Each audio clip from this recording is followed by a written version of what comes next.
Bratislava ako centrum mierových rokovaní, hoci možnosti mierového riešenia ukrajinského konfliktu vyzerajú za súčasnej situácie na prvý pohľad beznádejné, iniciatívy smerujúce k diplomatickým rokovaniam stále neutíchajú.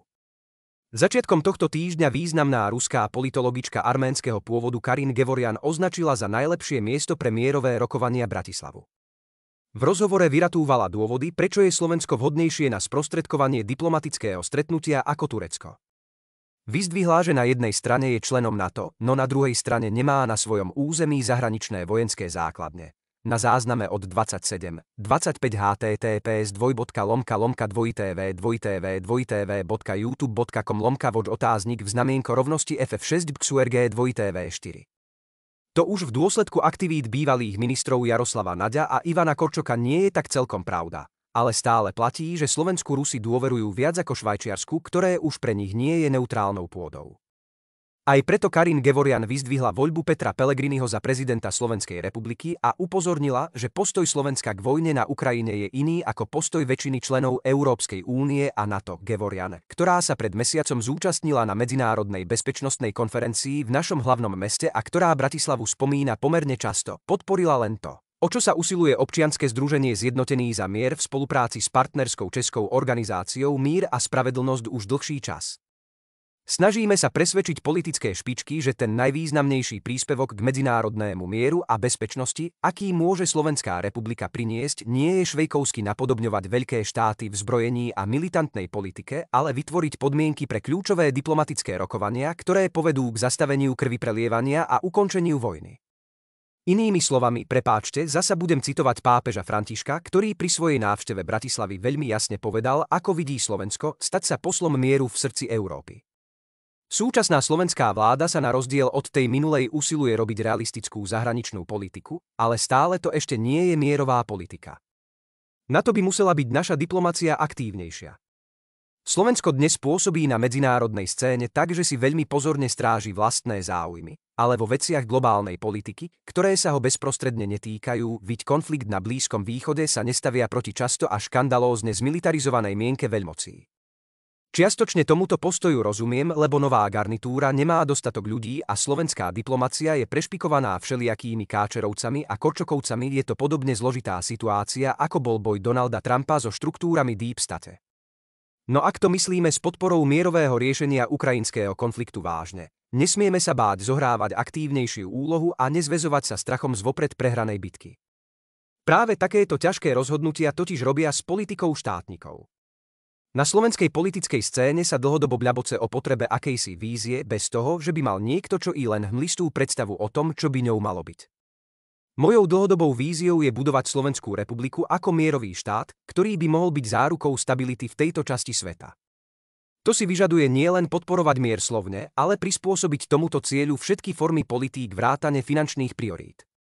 Musíme si ujasniť, či chceme vynikať v navrhovaní, podpore a hostení mierových aktivít, alebo chceme byť len bezvýznamným príveskom vojenskej mašinérie. Vytvárať podmienky pre mier je pre Slovensko rozhodne prirodzenejšie a zmysluplnejšie ako zbierať peniaze na nákup munície pre Ukrajinu. Organizátori zbierky sa vytešujú, že Slováci naprávajú reputáciu svojej vlády a pomáhajú Ukrajincom víťaziť. Poprvé, to necelé 1% darcov nepredstavuje ani len reprezentatívnu vzorku Slovákov. Po druhé, pomoc slovenskej vlády Ukrajine sa ráta na stovky miliónov eur. Je to rozhodne najvýraznejšia pomoc nášmu susedovi a jedna z najvýznamnejších aj v pomere k HDP. Zbierka občanov tvorí len promile tejto pomoci. Prestaňte zavádzať, že Slovensko nepomáha. Túto lož konkrétne, že Slováci sa snažia pomáhať Ukrajine potom, ako ich premiér túto pomoc zastavil, rozširovala cez víkend aj britská BBC prostredníctvom svojho slovenského dopisovateľa. Je to nehanebné ováranie, pocity tých, ktorí posielajú peniaze na muníciu a majú pocit, že spasia Ukrajinu, sú viac ako trápne. Pomôžme si matematikou. Cena jedného delostreleckého granátu na trhu sa pohybuje okolo 8 000 eur. Ukrajinci denne vypália 2000 rán. Kým mali dosť munície, bolo to až 10 000 rán. Slováci im pri súčasnom stave zbierky dokážu zabezpečiť teoreticky niekoľko stoviek delostreleckých granátov. A teraz otázka, aký dlhý čas vydrží munícia zakúpená za peniaze vyzbierané slovenskými mimovládkami. Správna odpoveď: stihnú to vystrieľať za 1 dopoludnie. Aj tieto údaje sú však len teoretické. Môžete vyzbierať peňazí, koľko chcete, no ak tá munícia nie je dostupná na trhu, nekúpite za ne nič. Práve tak sa treba pozerať aj na schválenie 60-miliardového balíka pomoci pre Ukrajinu v snemovni reprezentantov Kongresu USA. Treba si uvedomiť, že z týchto peňazí dostane samotná Ukrajina len zlomok.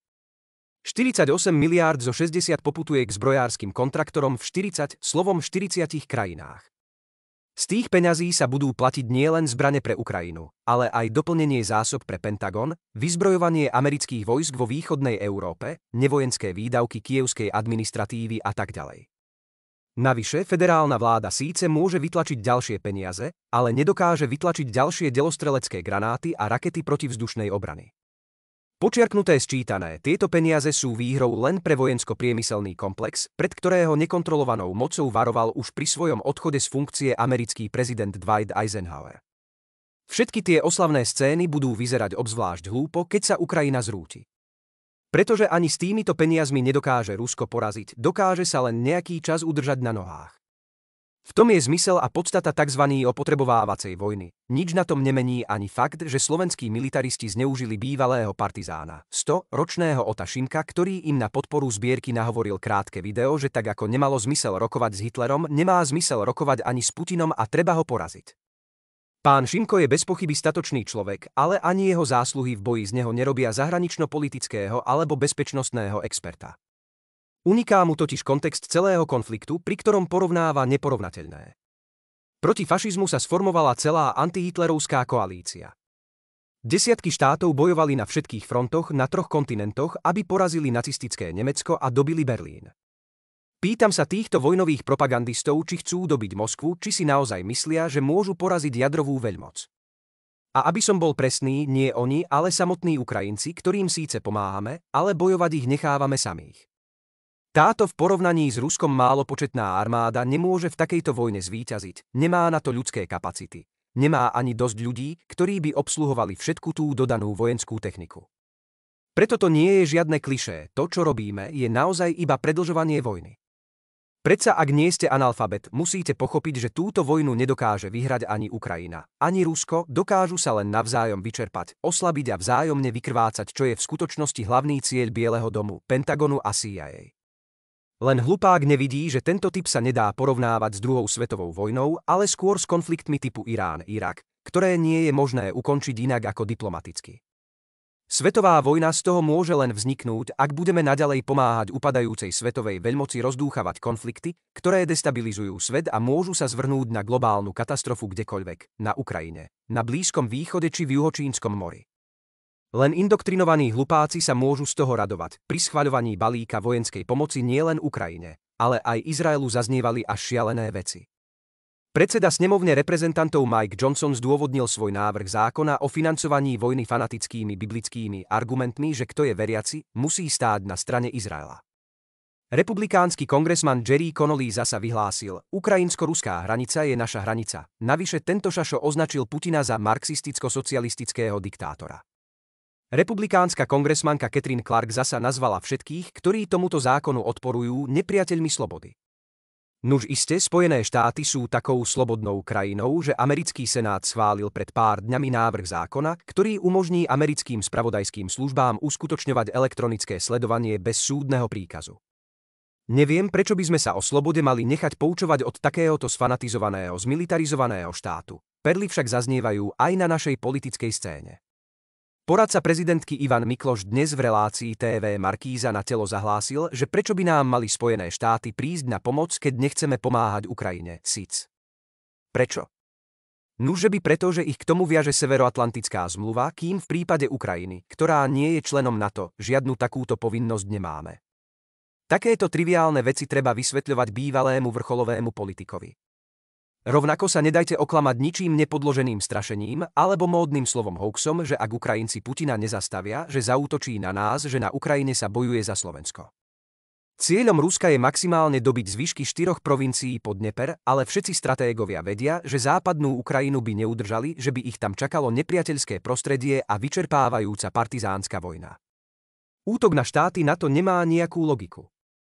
Všetko nasvedčuje tomu, že niektorým ľuďom z tej vojny poriadne prepína. Český týždenník Respekt napríklad v najnovšom vydaní zverejnil na svojej titulnej strane kresbu generála Petra Pavla s holubicami mieru, ktoré nesú v zobáčikoch náboje.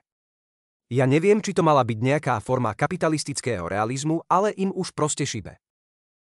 A každú šialenú dobu treba prečkať a nezúfať. Nebojte sa. Nemýlite sa. Zdravé je pracovať, premiér. Všetci psychopati sa raz pominú a budú sa za to, čo dnes stvárali, neskutočne hanbiť. Potrebujeme kultúru mieru, nie kultúru vojny. Snažme sa, aby Slovensko bolo uprostred tohto vojnového besnenia ostrovčekom pozitívnej deviácie. Späť k Bratislave. V tomto meste sa v priebehu dejín podpísali 3 veľké mierové zmluvy. Jej dnešný názov Bratislava vymysleli Štúrovci a predstavuje spojenie dvoch slov vyšitých aj na historickej slovenskej zástave štúrovských dobrovoľníkov, bratstvo a sláva. Jej strategická poloha, historický význam a tradične dobré vzťahy s oboma stranami konfliktov ju predurčujú na sústreďovanie prostriedkov, ktoré vedú k podpore mieru a bratstva národov, nie k podpore krvi prelievania a predĺžovania vojnovej agónie. V tom je predsa podstata našej identity, vďaka ktorej sme prežili všetky búrky dejín. Držme sa toho.